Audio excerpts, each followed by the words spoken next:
looking at the technological advances. I used to be on dial-up looking for... 3 Count Commentaries is now on the air. Let us talk about Monday Night Raw.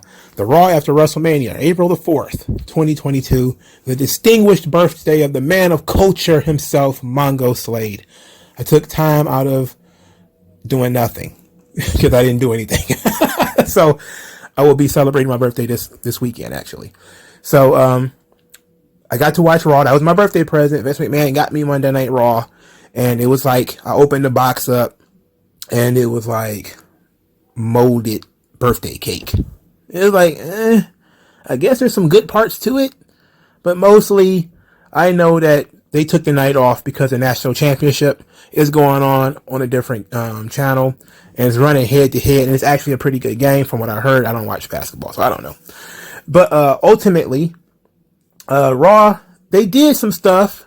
But the audience, this Dallas audience, this is their 4th day in Dallas, I think. And they had 5 events in Dallas. They had SmackDown in Dallas. They had NXT Stand and Deliver in Dallas. They had both nights of WrestleMania in Dallas. Now they had Raw in Dallas. They burnt this market. They shouldn't even go to Dallas for another year, if we're being honest. I don't even know why they even try to do that stuff.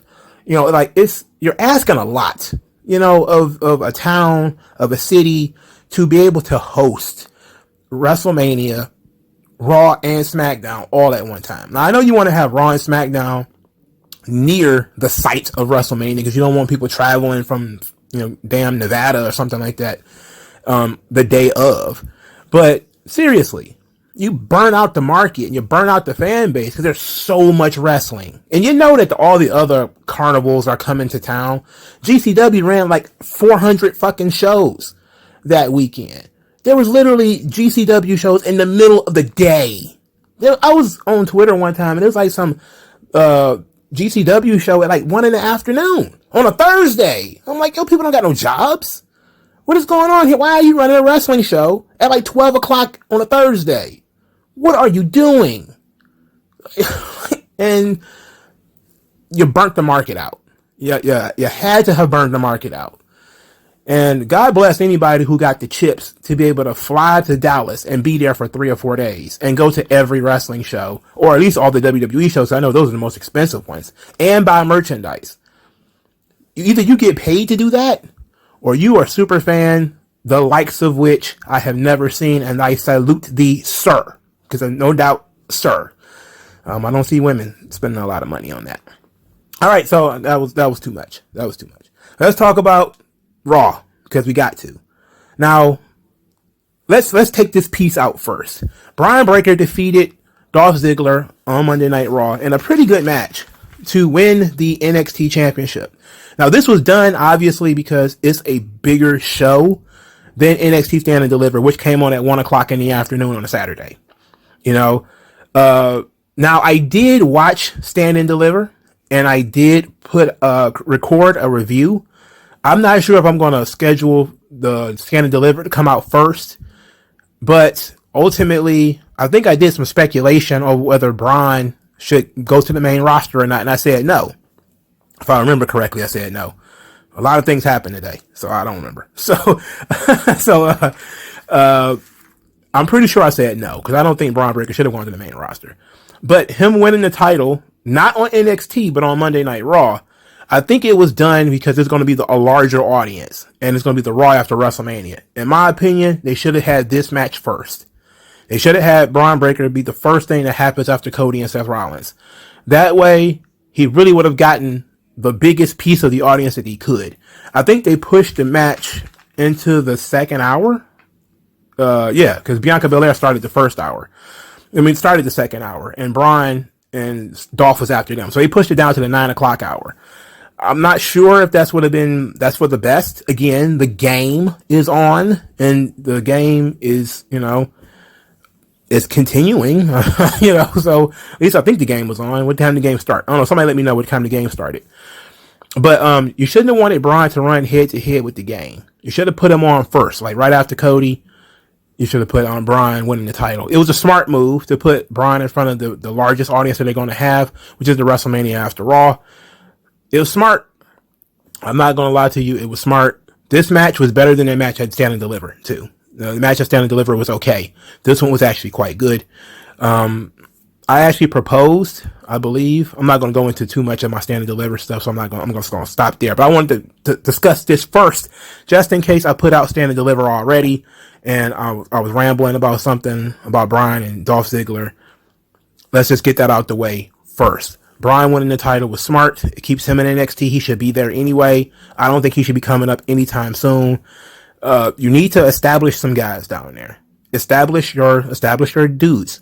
I'm surprised they switched the belts because Dolph was doing well in terms of ratings and, bringing in ratings. Ratings actually increased when Dolph Ziggler became the champion. And some people should have noticed that, but hey, whatever. All right. So let's finally get into Monday Night Raw, which was filled with, of course, WrestleMania highlight packages. And I actually saw 3 counts in the highlight package, so I know Bruce Pritchard probably fired somebody. Because that's one of the cardinal sins of WWE is you do not show the 3 count in a video package. You don't do it. But they did it a couple of times here, if I remember correctly. All right, Cody Rhodes started the show. Adrenaline in my soul, something, something, Cody Rhodes. And he comes out there to cut a Cody promo. And I just saw so many people say Cody is one of the most insincere people that they've ever seen.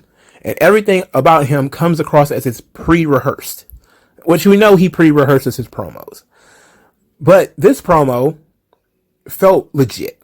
Not only because this is something that he has said, and I was going to go through all of the various interviews that Cody had given to Variety, to David Shoemaker, to Ariel Helwani. You can pretty much encapsulate everything that he said. Most of it is in this promo.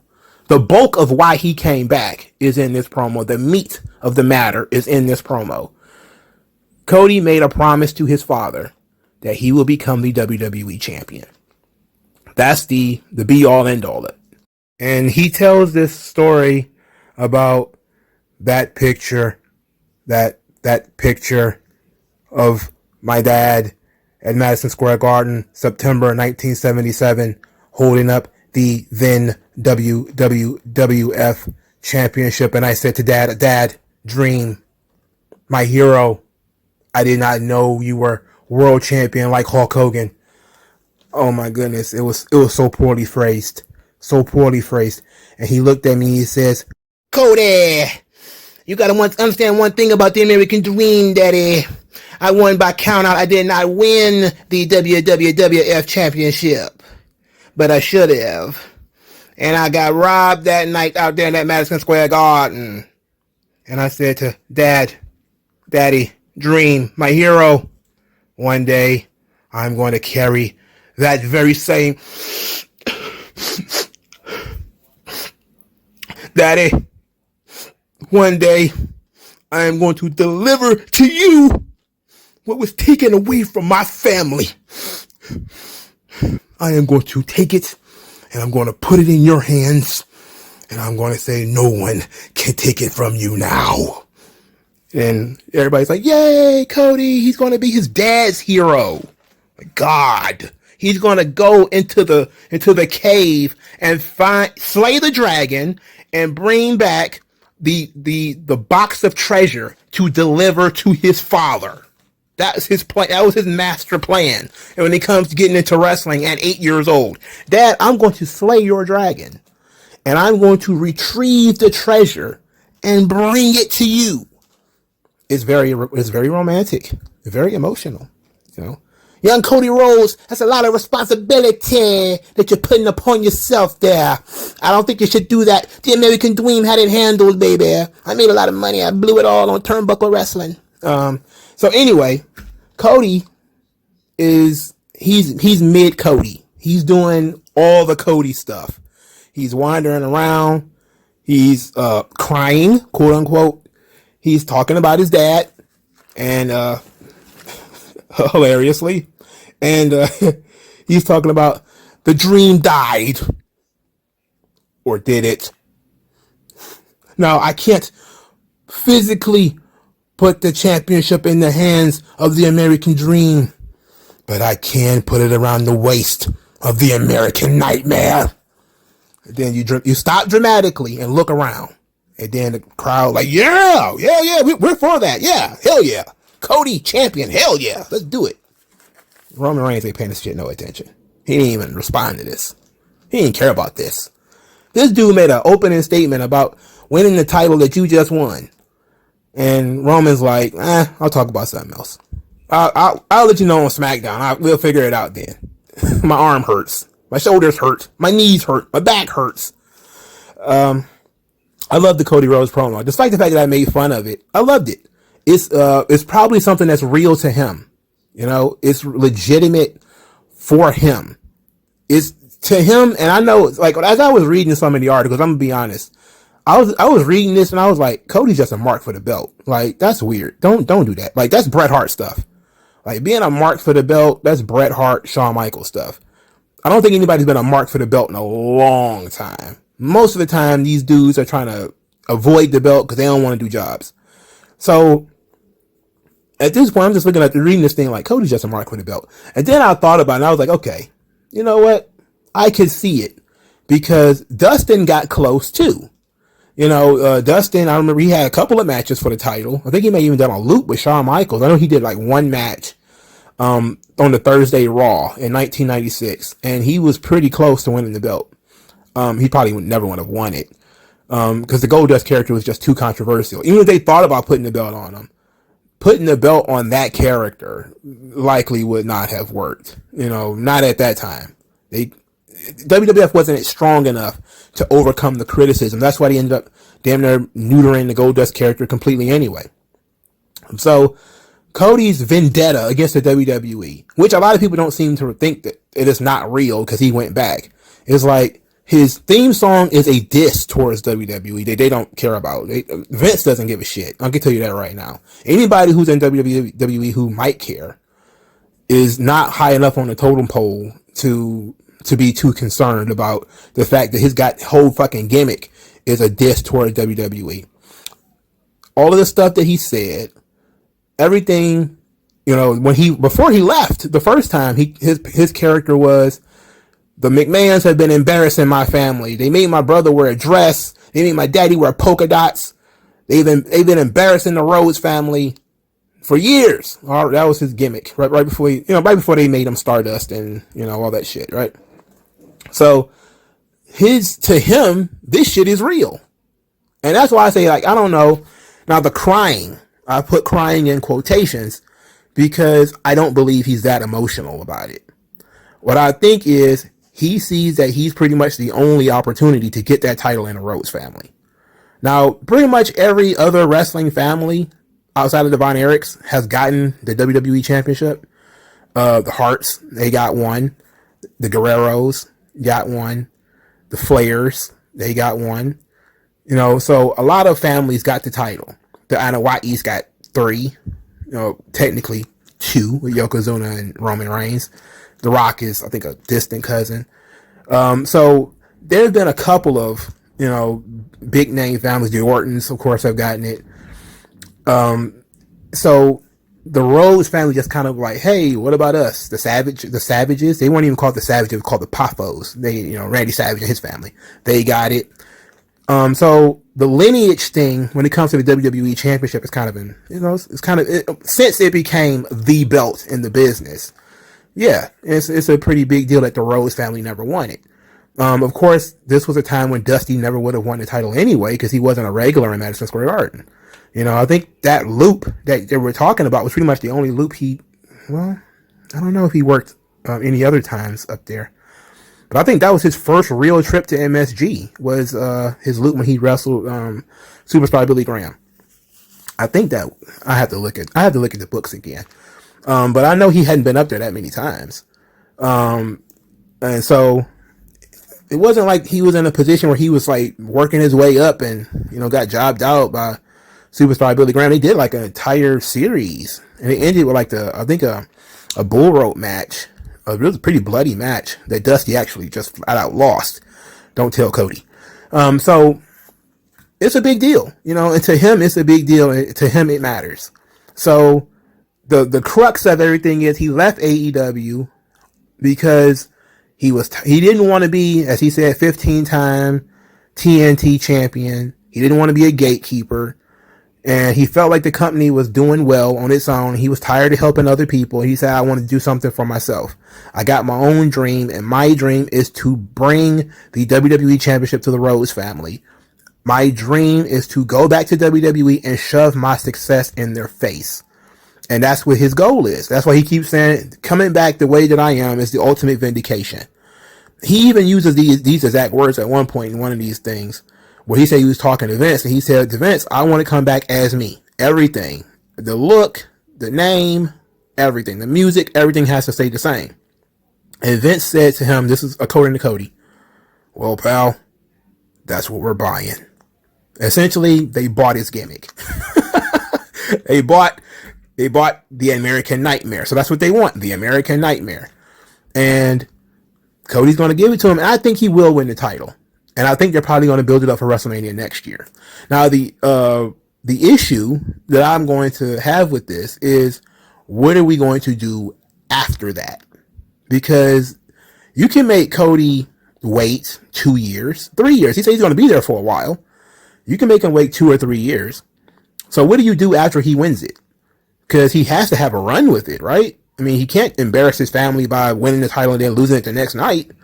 But as we see is when you have this is a storytelling thing. We're going to launch into some storytelling stuff. When you have a closed-ended goal like that, like I was just talking about, you're going to go into the cave, slay the dragon, and bring the treasure out. That's a happily ever after, right? There is no next part to that. You went on a journey into the cave. You faced the horrible beast, which is the adversary, the enemy, the devil, or whatever. You slayed that. You went in there. You got the girl. You got the treasure, the belt, the championship, and you brought it back. Okay, now what?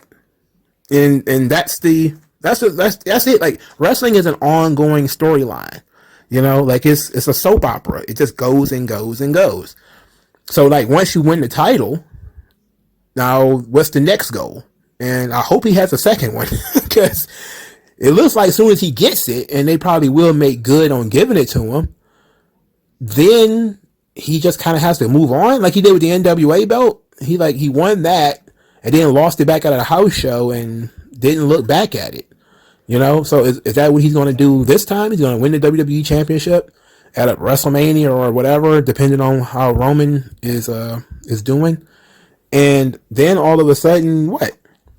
Drop it to some rando and then go to the mid card and be like the Intercontinental Champion again? I don't know. Because then he'd be back where he started. He would have achieved his dream. He wouldn't even be 40 years old yet. And he still have years on his contract. He still probably want to work. He have stuff to do, you know, but I don't know. That's a good question. I think he wants to do it specifically as a babyface, because it's a babyface story. So he has to stay interesting this entire time. For the entire chase, he has to stay over as a heel, as a babyface, because you don't want him to win the title as a heel with this storyline that he's doing it for his dad. That's not what you want to do. You want him to be a babyface when he does that.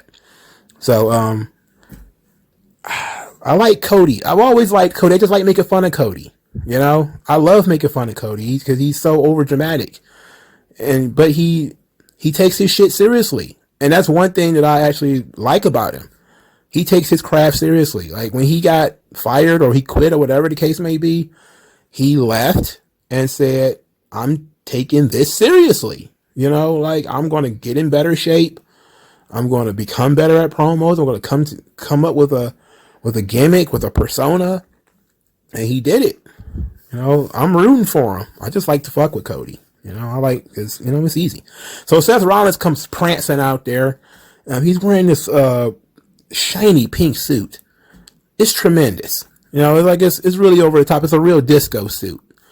And Cody offers his hand, and Seth Rollins shakes Cody's hands and welcomed him home, and then left.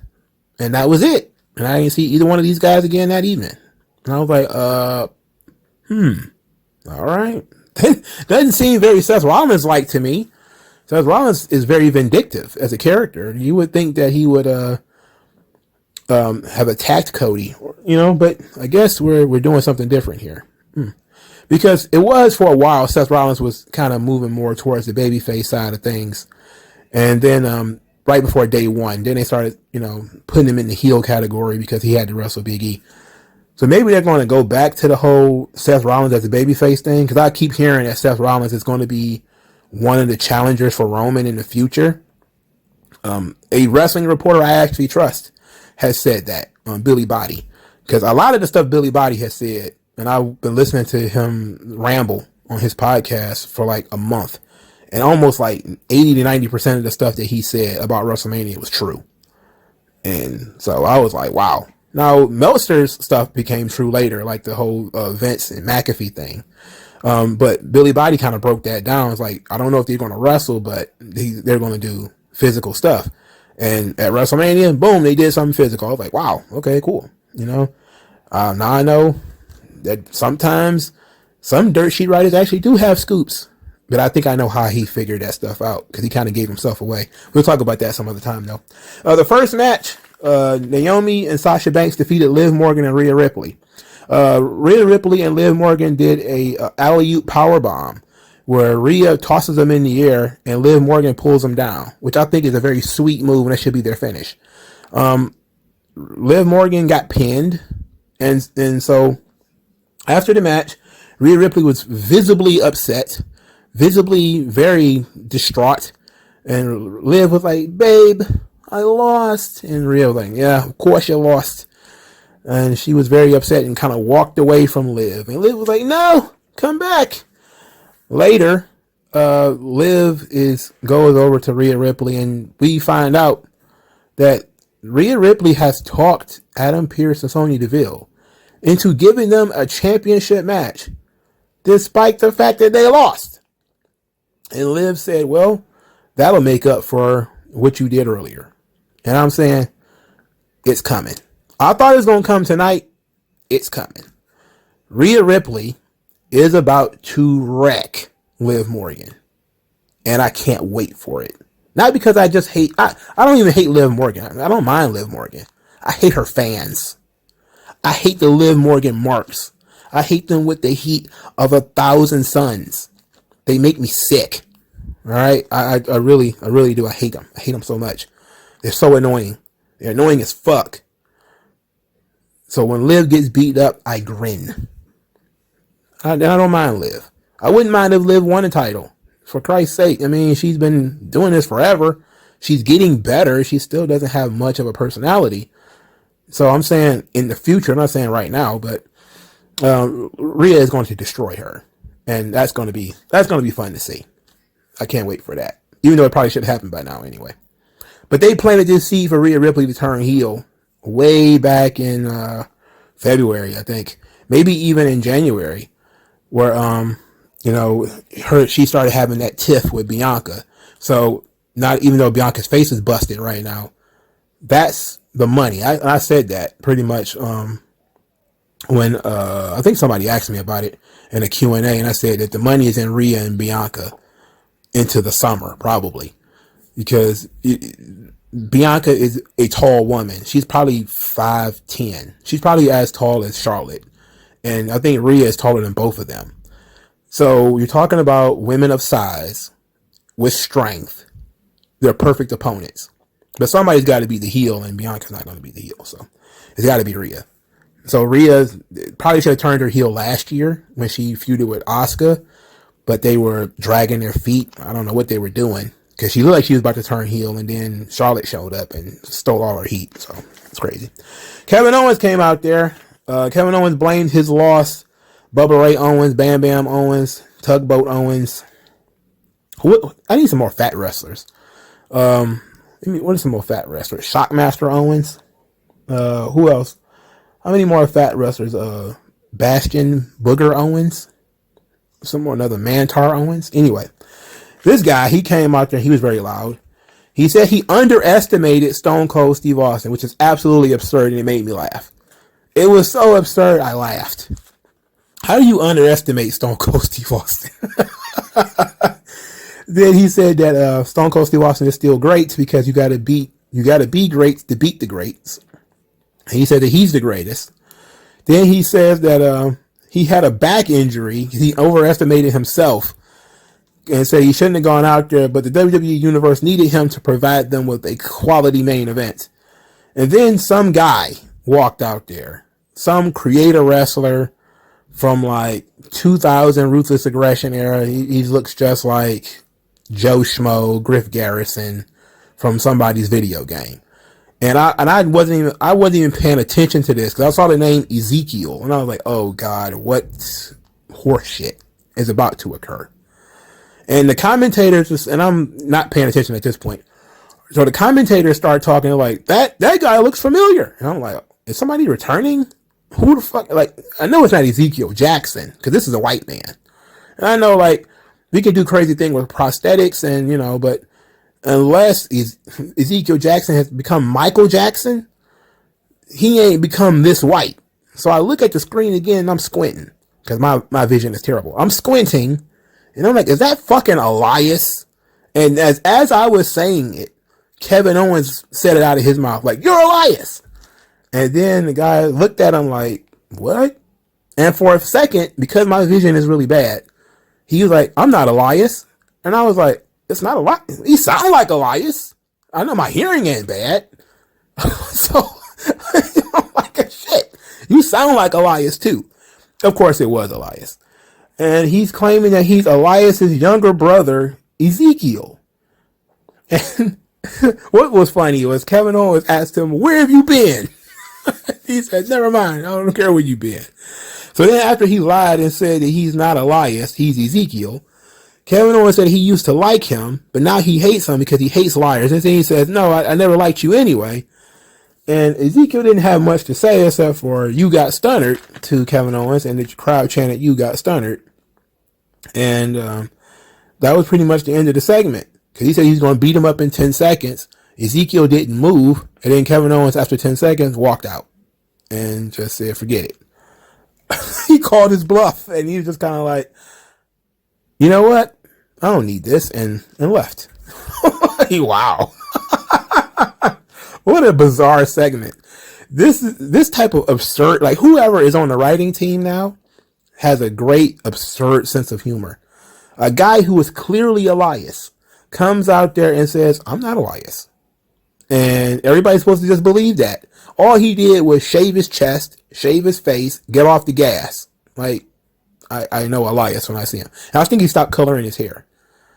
I'm like, you're clearly Elias. You know, but I'm interested in where this goes. Some people have said it's probably going to be a character where he reintroduces himself as somebody different every week. I heard he had a couple of ideas. I know everybody's heard that he had a Randy Savage-like idea that was shot down. I think he's had a couple of ideas. Now, the whole Randy Savage thing, not only I'm glad they shut that down because you don't want knockoffs, but also because Juice Robinson has already got that knockoff Randy Savage thing cornered. He's awful at it, too, because Juice Robinson has the charisma of cow dung, and he's macho manning it up every time I see him. He's awful. He's the shits. Anyway, Dominic Mysterio is squashed by The Miz. Yes, you heard, The Miz won a squash match, a match in which he dominated Dominic Mysterio. I don't know why this happened. Doesn't matter anyway, because they sent Veer Mahan makes his debut. He gets a decent reaction at first because people are like, finally, we're going to get to see what this guy can do. The Miz rolls out of the ring because he's a coward. So, of course, he got the hell out of there. The Mysterios, you know, Ray is trying to help Dominic, and they both get beat up because Veer Mahan is the Lion of India or something such stuff. And he beat him up. And I looked at him, I was like, this is not going to work. It ain't going to work. I'll tell you why it's not going to work. He looks the same as when he left the first time. He should have came back with a different look. He should have came back in the suit like his partner, like he does on Twitter. He wears like suits and stuff on Twitter. Like he needs to like, you know, pull his hair back in a ponytail or a braid or something like that and wear a suit and be like a different type of Indian dude. You know, I know we're doing baby's first gimmick here, but I don't think roaring Indian guy is going to get over the way that you think it will. Sorry, Veer. But they sent him. They didn't have him do much. I would prefer if he talked first, you know. That's, to me, I think it's completely uncouth for you to come on American television to be, promoted and come on American television and not introduce yourself. Like, come in there and at least cut a 10-second promo, or whatever. I'm Veer Mahan, and here's what I want to do, and I'm gonna beat up you, Rey Mysterio. And Rey's like, huh? What'd I do? I ain't got nothing to do with this. But it happened, and it was quickly forgotten because there was all types of other shit happening. Bianca Belair comes out there, and she's twirling the braid, and she's skipping, and everything is carrying on. And then she takes her glasses off, and boy, oh boy, she looks like, Evander Holyfield by the face. It was crazy. I said, like, when she was doing the post-match scrum, her shit was starting to lean. Like, it was already swollen then when she got booted in the face from that Molly go round. It was already swollen. But on Raw, boy, she was like, I'm standing here with one eye. Like, shit. Damn. Okay. Okie dokie. So the crux of her promo is that losing at SummerSlam taught her that how much better she could be. And she says that y'all being us, deserve a better women's champion than Becky Lynch. So I became better. And now Becky Lynch can take this time off to figure out who she is without the title.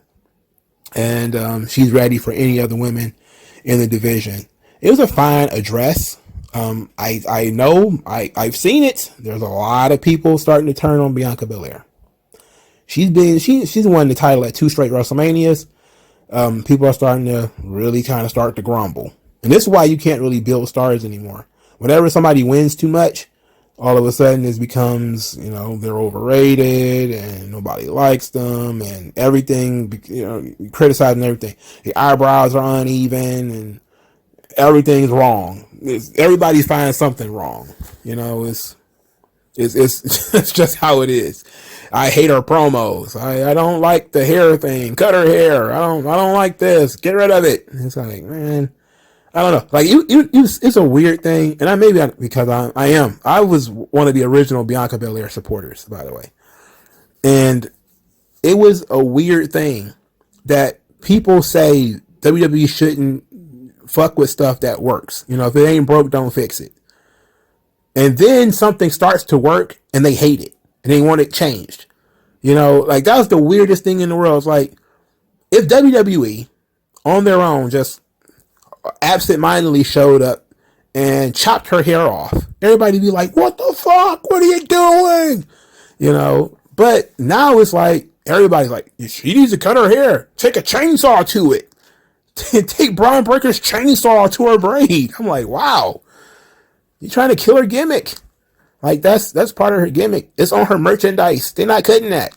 All right? They're not doing it. They're not changing her look. Her look is expensive. It's a unique look too, so they're not changing it.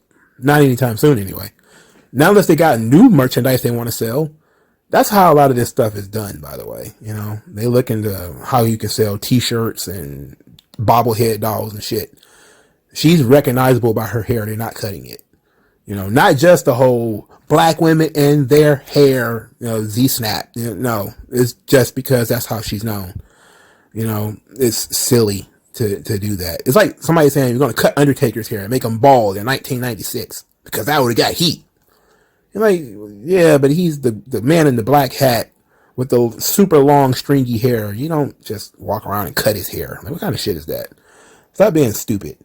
But Bianca's starting to get haters, and it's natural. When you become, when the WWE actually starts to push you, yeah, you start getting haters, of course. MVP introduces Bobby Lashley as the breaker of the unbreakable, the crusher of the Colossus. So and the crowd is behind Bobby Lashley, and I'm like, yes, about time. They respect the Bob, my man Bob. So he comes out there. He kind of explains how he was a little bit worried about wrestling Omos, because he says he saw how big and powerful Omos was, wanted to test himself against him, and it wasn't until he knocked Omos down last week on Raw that he knew he could do it. Then he said in a match against Omos, he felt a little bit helpless. That Omos is the most powerful man he ever faced, but all he waited for was Omos to make a mistake. And then he did. And then he pinned him 1, 2, 3. And Omos came out there, I won my rematch. And I was like, whoa. And we got a MVP. The Colossus says he wants his rematch. And then MVP positioned himself behind Lashley. And I was like that guy when Seth Rollins grabbed the chair and he was about to hit Roman with it. No! Even though I wanted it to happen. I wanted it to happen at WrestleMania. MVP attacked Bobby Lashley. And his impetus for it, you don't need me, huh? You don't need me. I bet you wish you had me right now. As Omos beats the tar out of Lashley. And I was like, yeah, the Hurt Business is officially done. You know what? It was a gruesome situation for like a year. The constant reminder, them constantly calling Cedric Alexander and Shelton Benjamin the Hurt Business, even though, no. That's like when Road Dogg and X-Pac was the only two people in DX, and we still calling them DX. No, no, not at all. DX is more than that. You know, it's like we're the only two members of the Temptations left, so we're all the Temptations. No, everybody knows better. Nobody comes see you, Otis. So then you got, this is good because Omos. Now I was at first saying to myself, maybe we shouldn't have beat Omos first. Maybe we should have done the story where Lashley tells MVP, you know, go to the back. I got this. Like as the WrestleMania match is about to happen, you know, he tells MVP like, I got this. You know, I'm gonna handle this. And then as the match goes on, MVP comes back out and turns on Bobby Lashley. That's how I would have done it. But I see what they did and why they did it. They were trying to prove again, Lashley doesn't need MVP. He came out there on his own and challenged Omos. Omos lost. So Omos does need MVP because when he was on his own, he was dominant. But then when the competition was elevated a little bit, his inexperience kicked in. So this is what we mean by storytelling is more important in wrestling than the match. Because I don't think anybody's going to relive that match. But to be quite honest, that match is necessary to understand this story. Because Omos's inexperience will cost him the match. Now he's going to have more experience because he's going to have MVP. MVP is going to be able to fill the holes in his game and talk on his behalf. It's perfect. It's literally perfect booking. I criticize this for not happening at WrestleMania, but I'm glad they did it here. I'm glad they did it. You know, it makes a lot more sense after Omos loses than before he loses. Because if he's winning already, what does he need MVP for? Right? It's when he loses that he really needs MVP. And it's another one of those devil's deals. When people don't sell their soul when they can get whatever they want off their own skill and talent and, you know, whatever. You sell your soul when you don't see any possible way of getting what you really desire. When things are really hard, you're down and out, you don't see the light of day. That's when the devil comes to you and says, hey, I can make this happen for you. You know, so you can kind of put two and two together, like Omos suffers his first defeat. And you can fan fiction it. He's in the back all distraught, whatever, and then MVP just slides next to him like, you got a lot of potential, big fella. If you listen to me, I could take you far. And there, if you do that, it's just one segment they could have done that is missing between here and there, but they're trying to do a surprise. So they're not going to put the actual segment of MVP talking to Omos. But you can envision it. It doesn't need to be explained to you, which they probably will explain it to us eventually. But it doesn't really need to be explained to you, you know, that Omos was defeated. And this is a way of making sure Omos is not defeated again. It works. So the next match, Carmella and Zelina Vega versus Shayna Baszler and Natalya. I wanted to dunk my head in the toilet by this point.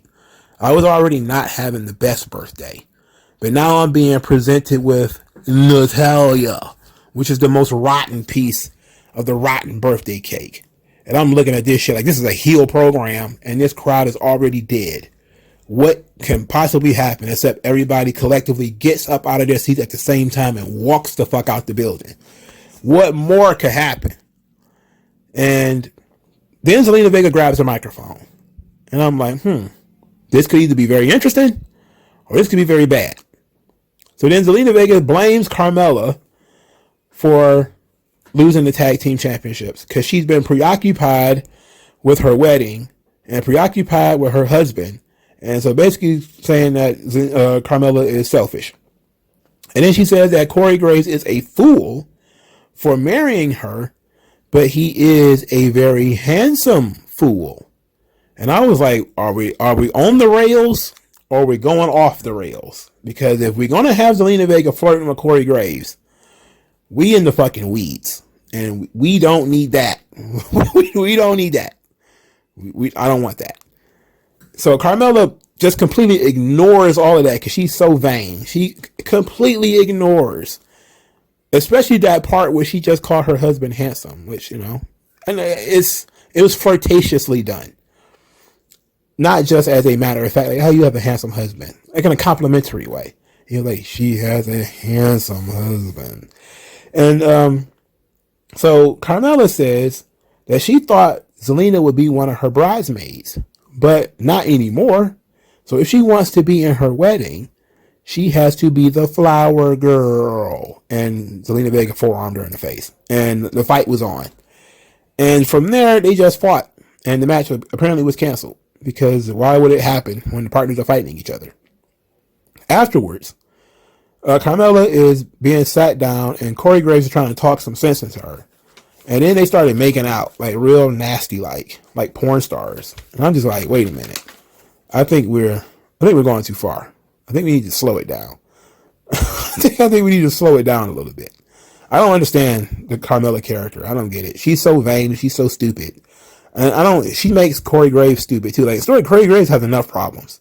As a narrative device, Corey Graves already has a bunch of problems.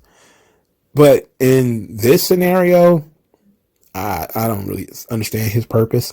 He just kind of stands by as the befuddled husband, you know, and this doesn't seem interesting enough for me. But their team is done, so that's good.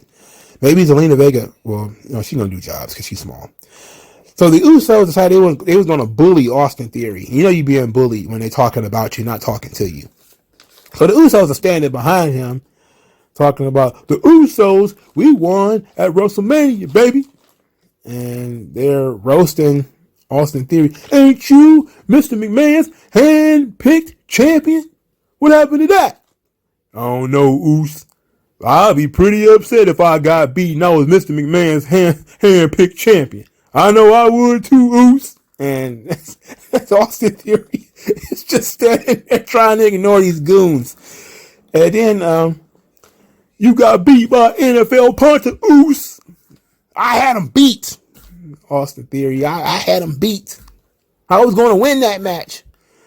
Then he said Vince McMahon never makes mistakes and that he's the best investment Vince ever made. And he's going to show him tonight in the six-man tag team match, RK Bro and Finn Balor versus Austin Theory and Amos. This was a fun match.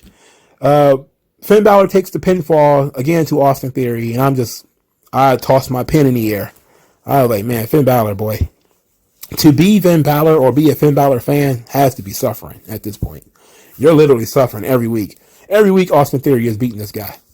Pretty much every week. He's beating him like a drum. Look, I get it. Finn Balor's 40, and he's a mid-card champion. But for fuck's sake, I don't know. When was the last time Finn Balor won a match? He's not even winning tag team matches. He's not winning anything, bro. And it's always to Austin Theory. You know, I'm just kind of sitting here like, man, ever since they put that singles belt on him, I don't think Finn Balor's lost as much until they put that damn belt on him. Same thing with Ricochet. Like, Ricochet was mostly not on TV. And then they put the belt on him and he's on TV losing all the time. I hate that so much. I try not to get worked up by wins and losses, but when it's the mid-card championships and stuff like that, that makes no fucking sense. Like, if you put it in terms of, like, being the silver medalist of the Olympics, like, sure, you're not the gold medalist, But how many people can really beat the silver medalist? Not many, right? So if you won a silver in, I don't know, wrestling or kickboxing or something like that, you should be able to beat 99% of motherfuckers on the planet. You know, theoretically, you should beat 99% of motherfuckers on the planet. So if you're losing all the time, either 99% of motherfuckers on the planet are absolute trash, you're trash, or this thing is not a good barometer of talents. You know, like you fell ass backwards into it. So I don't like it. So there that go. So Edge comes out there. Edge is here. He's got the full purple thing. He's got the fire thing. Somebody called him the Edger Taker. And guess what? That is absolutely correct. He's Gangrel Edge. He's gone full Minister of Darkness. And I love it. I'm down for this Edge. And this is tremendous. Edge says that he's an honest man. And that he told AJ he was going to face his judgment day. And he did. But he did not expect Damian Priest to come out there and help him. He says that for too long, Damian Priest tried to fight his dark side, to be a good role model for these people, for all these sheep.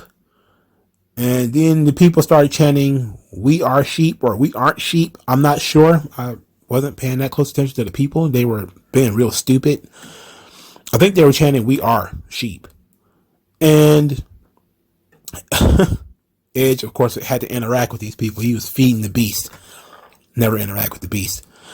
So he says, "All rise for the man who respects my message, the punishment of the guilty, Mr. Damian Priest." So Damian Priest comes out there.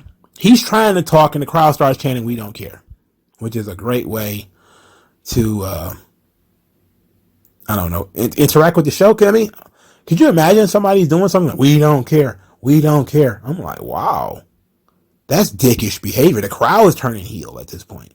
So Damian Priest, who kind of talks a little like Keith Lee, there was a time when that would have bothered me. And he said, but not anymore. Not anymore. That doesn't bother me anymore. He says, "I try to make everyone happy, except myself." And I felt when Edge was talking, I felt like he was talking to me. Like he was speaking to me. And "I pledge my loyalty to you." And Edge was like, "Yes, pledge your loyalty to me. I'm the master of evil." So then Edge says that he had his epiphany the same night that Damian Priest took back his power. And it was all just a coincidence. It was one big old coincidence that the night Damian Priest turned heel and the night Edge turned heel were the same night. What a coinky dink. Edge is, he's up to no good. Then he said that AJ Styles, he knows what he did to AJ Styles. He knows that AJ Styles is going to keep coming. There's a thing about pit bulls. They only know how to fight. They don't know how to flight. But this is the situation when you should learn how to flight. And AJ Styles came out there and he knocked down Damian Priest, who's already apparently a dumb henchman. Edge, he gets in the ring with Edge and he's beating up Edge. And this is what pissed me off. The crowd had zero reaction. You would think AJ Styles was wrestling back in the pandemic again. There was little to no reaction whatsoever for AJ taking down Edge and pummeling him. I'm just sitting here, I'm just like, what on earth? This crowd sucks. This crowd sucks. There should have been at least a pop for AJ's theme music. Nothing. You can't tell me AJ Styles isn't over. Now, there's one thing, like if it was, some new guy, like Veer or, Ezekiel or some shit, nobody knows who that guy is. But people were just going ape for AJ Styles 24 hours ago. So what's going on here that there's no reaction? What's going on? So AJ Styles tried to fight both of them. Of course, he gets beat up. They introduced their new finish because they've been partners all of 12 hours and they already got a new finish. Well, probably 24 hours. The high-low, which is the high spear with the low leg sweep by Damian Priest and Edge. Edge goes high with the spear. Damian Priest goes low with the leg sweep. It's a beautiful looking move. It looks great. I know that Edge is not going to do it. But if you're going to take total elimination, just do total elimination. That has got to be like the best tag team finishing move that nobody ever steals. Nobody even attempts to do total elimination. People do the power and glory finish all the time, the superplex into the splash. People do the rock and roll express double drop kick thing, or I think it was the Rockers actually. No, the Rockers was a double splash. They do that. They do the heart attack all the time. The Doomsday devices in every fucking match. Even the Dudley Boys was doing that. They started picking up the 3D. Everybody's doing the 3D now. The Steiner Brothers finish. Everybody does the classic tag team start doing their finish. Nobody does total elimination. Nobody just does it. Everybody's like, we're going to hint to it. We're not actually going to do it though. That's weird. Just do the fucking move, man. It's cool. All right. And nothing but a spin kick and a leg sweep. Just do it. All right. Just do total elimination and get it over with. All right. The Street Profits defeat the Alpha Academy in a Texas Tornado match because of course they did. I don't think anything was gained in this situation. Nothing gained, nothing lost. Just another tag team match between the teams that keep wrestling each other over and over and over again. So Roman Reigns comes out there, and he's visibly wincing as he holds up the belts. And I'm like, oh boy, oh boy. I was actually kind of scared that he was going to have to surrender the titles tonight. I mean, he's still visibly wincing as he raises the belts in the air. So I don't think he's very comfortable right now. He might not be in a lot of pain, but he ain't comfortable. They switched things up. He gives the microphone to Paul so Paul can put over how Roman Reigns is this huge draw. The biggest ticket sales of SummerSlam and Survivor Series and the Royal Rumble and the $1 billion and merchandise and everything that Roman Reigns did it all. The crowd actually started getting behind this eventually, and Roman was loving it. And he was just like, yeah, it's all true, all facts. All facts. That SummerSlam thing was because of Cena, though. I mean, we all know that, right? We know that, right? We're not going to give Roman credit for the summer of Cena, are we? Which probably led to a lot of the whole $1 billion year stuff. A lot of that was Cena. Now, yeah, Roman was on top. But a lot of that was Cena. That what was it? 2 months that Cena was around, they were breaking attendance records all over the place. Cause they was doing 6-man tags at the time, so they was breaking attendance records all the time, and they were killing it. Now I think they said WrestleMania actually increased in viewership, which makes sense. But was that because of Roman? Or was that because Stone Cold Steve Austin was going to be there? I don't know. That's a good question. But Roman is getting a lot of credit for it. He's the biggest box office attraction in sports entertainment and is undisputed. Nobody can dispute these things. Then Roman says that he's the last needle mover and is on God mode. He called his shot and delivered. He said he's going to smash Brock Lesnar, and what did he do? He smashed Brock Lesnar. Damn right. Then he says that I'm a progressive tribal chief. We never content. I won this title, but we all want to know what's next. And he says he's going to let us know on SmackDown what's next. So his promo was very, very short. I guess this was basically like a meet and greet appearance where he showed up, waved, and turned around and left. He didn't really do anything. They're calling him the WWE Universal Champion. That doesn't sound good. Because, the WWE Championship,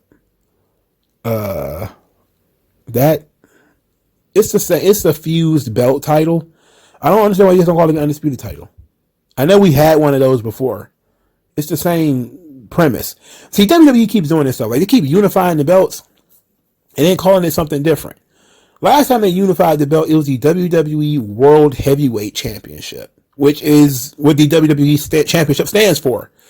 World Heavyweight Champion is implied in the WWE Championship. So like that, it's implied. You don't need to say the World Wrestling Federation World Heavyweight Championship. You don't have to say that. All right. It's implied. It's implied in WWE that you are the World Heavyweight Champion. When you're the Universal Champion, I don't know what that means. Because WWE is trying to be like Disney, where Disney has Disneyland and they have Disney World. And WWE is like, oh, we have WWE, the WWE Championship, which is the lineage, the everything here. We also have this Universal title for our universe. It's like they poorly define the Universal title, very poorly defined. That second world title is always poorly defined because I don't know how it's different from the other one. Like, it's an equivalent belt, but I don't understand how it's different. That's the point of it being an equivalent belt, is there really is no difference. It should be different, different. But that's what they're calling them. Now it's not the unified world champion, not the undisputed champion, not the WWE World Heavyweight Champion. It is the WWE Universal Champion. And I'm telling you right now, as long as there's two belts, one of those belts is going away. And that belt is probably the Universal title. They're probably about to retire it. Good. The Universal title has a great lineage. It's like Brock, Goldberg, you had a hiccup there with Kevin Owens, Seth Rollins. So, you had the Fiend, a little bit of a hiccup with Braun Strowman, depending on how your mileage may vary on him. I know a lot of people hated his title run, but your mileage may vary on Braun. But the Universal title had a great run. They're not going to retire the WWE Championship. You can't. Are you going to start history all over again? You're going to throw away 60 years of history? They did do it once with the Intercontinental title. They got rid of it. And then they brought it back. I don't think they'd be that stupid, though, to get rid of the WWE title. You have to keep it. So my thing is, as long as Reigns is carrying both belts, there's this opportunity here that he's going to lose one of those belts. Probably in a triple threat, fatal four-way, ladder match type of situation where he doesn't have to get pinned or submitted, but he can lose without losing. So this is the danger of putting all the belts on Roman anyways, because now you're in a situation where he has to lose. He's not going to lose anytime soon, though. Now, even if he's injured, let's say he's injured, he's still not going to strip him. He's probably not going to put him in title matches. He'd probably just chill, like they did with Brock, like he did with Nakamura. I won, I beat everybody. Everybody's going to start wrestling now to fight me. And you should be able to get a good 2 months of storylines out of that before the belt is needed again. Because you got to scrap to see who's going to be the definitive number one contender. And then you could spin all types of stories out of that. So you can actually put Roman on the bench for a little while and have him just do promos if he's really hurt. I think that's probably what they will do unless he needs surgery or something like that. If he needs surgery, then he's going to have to cough those belts up, and then we in for a hell of a ride, because now you got two titles and you need two new champions. That would be fun, and it will actually hang the end on the beginning, which it should, meaning that if Roman has to give up the title, that's Cody's chance. Cody can win the title without having to beat Roman. I don't think they would give it to him his first month in. That would be anticlimactic as hell. I think you give him the journey. To be quite honest, I'm starting to think Cody is a favorite for the Royal Rumble. I know it's April, but Cody's got to be a favorite for the Royal Rumble, right? Or the Money in the Bank, because he could win the Money in the Bank and just straight up challenge, and say, look, I'm not going to attack you from behind. I want this match at this point in time. That would be fun. So, Raw was raw. It was a moldy bread for my birthday. Not a good way to spend 3 hours. Thankfully, I had other things to do as well, so I wasn't just married to the TV. But I was glad Raw occurred, at least. It gave me something to look at, and it gave me a reason to do a video today. So thank you guys for your time and your birthday wishes. I really appreciate that. Like, share, and subscribe. And I'll talk to you guys later, man. Peace out.